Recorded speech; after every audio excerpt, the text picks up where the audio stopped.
Apa ini tentang copywriting atau kata-kata sakti yang wajib ada dalam copywriting? Oke, sekarang kita lihat di sini ya. Copywriting di dalamnya harus memuat kata-kata sakti. Contohnya, kata cepat. Berarti cepat ini apa? Menginterpretasikan sesuatu yang bergegas gitu ya. Terus kata praktis. Ya, terus yang ketiga, kata lebih. Lebih itu lebih banyak, lebih cepat. Sebenarnya tadi bisa juga digabungkan ya. Lebih kurus, kayak gitu ya. Lebih praktis juga bisa ditempelkan ke kata-kata yang lain. Lebih murah juga boleh, gitu ya.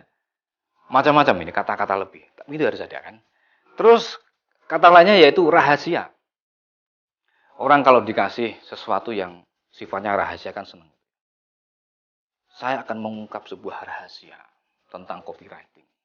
Oke. Saya akan mengungkap sebuah rahasia mendeteksi kebohongan. Itu kan orang dengan judul seperti itu, headline seperti itu kan, ini apa gitu ya. Orang seperti kalau kita itu lihat jalan gitu ya. Terus kita lihat ada sebuah baliho di pinggir jalan, kalau menarik, kepala kita akan begini kan. Kan gitu ya. Walaupun itu naik motor sekalipun. Pasti kalau itu iklan ya, atau di dalam sebuah baliho dan membuat kita menengok kepala, itu berarti berhasil. Tapi kalau kita lihat baliho, lihat gitu ya, nggak ada yang menariknya. Nah itu berarti itu baliho yang gagal ya, kira-kira seperti itu. Ya, jadi kalau kita membuat sesuatu itu harus ada sesuatu yang eye catching ya, menarik perhatian, menyolok mata seperti itu. Terus kata lain, terbatas. Nah, dikasih tambahan kata terbatas. Itu juga kata sakti. Kenapa? Itu akan membuat kesan bahwa produk kita ini diminati banyak orang, sehingga stoknya juga terbatas, membuat orang akan berebut. Ya, mana yang nggak suka gitu ya, produk kita direbutkan banyak orang sampai kita kehabisan stok, itu suatu kebanggaan.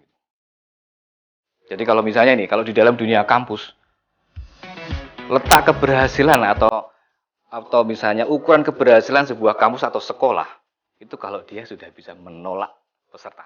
Karena kehabisan kursi gitu ya, kursinya sudah penuh, terbatas. Nah, itu luar biasa kalau gitu ya. Terus kemudian ada kata-kata lain yaitu sekarang. Kata sekarang. Berarti harus sekarang beli, kan gitu ya. Supaya nggak ketinggalan lagi. Sekarang daftar. Kalau daftarnya besok belum tentu ada.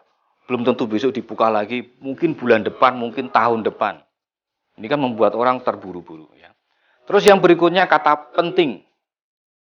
Penting ini ya, penting untuk kehidupan kita, misalnya gitu ya, penting untuk kehidupan saya, penting untuk saya harus tambah sehat, ini penting banget. Oke. Terus kemudian yang berikutnya menarik.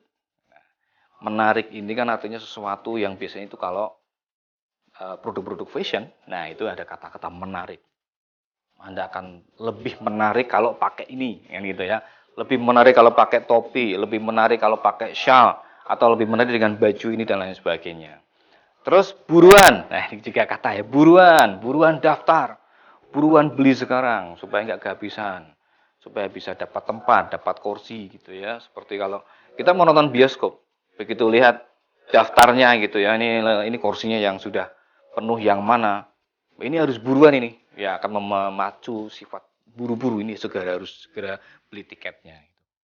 Terus ada kata lain yaitu hanya kalimat hanya itu kan luar biasa ya, itu membuat kita seakan-akan ini kan harganya 5 kali lebih murah. Wah, itu kan luar biasa. Oh, ini harganya dengan kualitas yang tinggi, harganya 2 kali lebih tinggi daripada produk yang lama. Tetapi dikasih kata hanya menjadi 2 kalinya menjadi murah, kan gitu. Padahal sebenarnya kan harganya naik ya. Sebenarnya harganya naik ya. 2 kali lipat, tetapi hanya 2 kali lebih tinggi daripada produk sebelumnya atau daripada pesaing dengan kualitas yang jauh lebih baik. Gitu. Terus kemudian kata mudah. Nah ini mudah, misalnya kita beli ini mudah dipakai, mudah dibersihkan, mudah dicuci dengan deterjen biasa, mudah dipakai atau misalnya mudah diimplementasikan, macam-macam. Mudah digunakan. Aplikasi ini mudah digunakan. Wah, ini kan orang senang. Terus kemudian spesial. Nah, ini kata-kata spesial ini kan akan membuat orang, oh ya kalau saya beli produk ini, saya merasa dispesialkan gitu ya oleh yang bikin produk atau dispesialkan oleh produknya itu. Terus ada yang terakhir kata akhirnya. Nah, kata akhirnya ini akan membuat kesan apa? Akhirnya ketemu jawabannya, kan gitu ya. Akhirnya ketemu jawabannya. Wah, itu kan sehingga dengan kata akhirnya ini kan orang menjadi, wah, ada satu kelegaan. Nah, terus bagaimana nih hubungannya dengan sistem? Nah, ini yang penting ya. Jadi di dalam sebuah tubuh copywriting, yang pertama harus ada headline. Headline ini dalam 3 detik pertama itu yang akan menentukan langkah berikutnya. Makanya bikin headline itu yang powerful. Karena jika orang tidak tertarik membaca headline, mereka nggak akan tertarik produk kita. Selesai. Seperti orang tadi lihat baliho di pinggir jalan, begitu lihat balihonya, nggak menarik, orang nggak mau nengok, selesai sudah itu. Ya. Terus yang berikutnya ini, setelah ada headline, ya sistematika berikutnya adalah penawaran. Harus ada nih penawarannya. Misalnya begini, isi dari sebuah penawaran, latar belakang atau pengantarnya. Nah, ini bisa kita berikan dengan cara storytelling. Terus setelah itu, kasih deskripsi produknya atau produk knowledge-nya. Jadi produknya itu apa, gitu ya. Terus yang ketiga adalah manfaat, harus dijelaskan. Produk ini untuk apa? Manfaatnya apa? Secara emosional saya merasakan apa kalau pakai produk ini atau beli produk ini.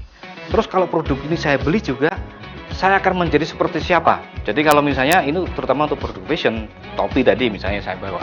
Ketika saya pakai topi ini, beli topi ini, saya menjadi seperti siapa? Terus yang ketiga, ini sistematika yang ketiga adalah alasan. Mengapa konsumen harus beli produk Anda?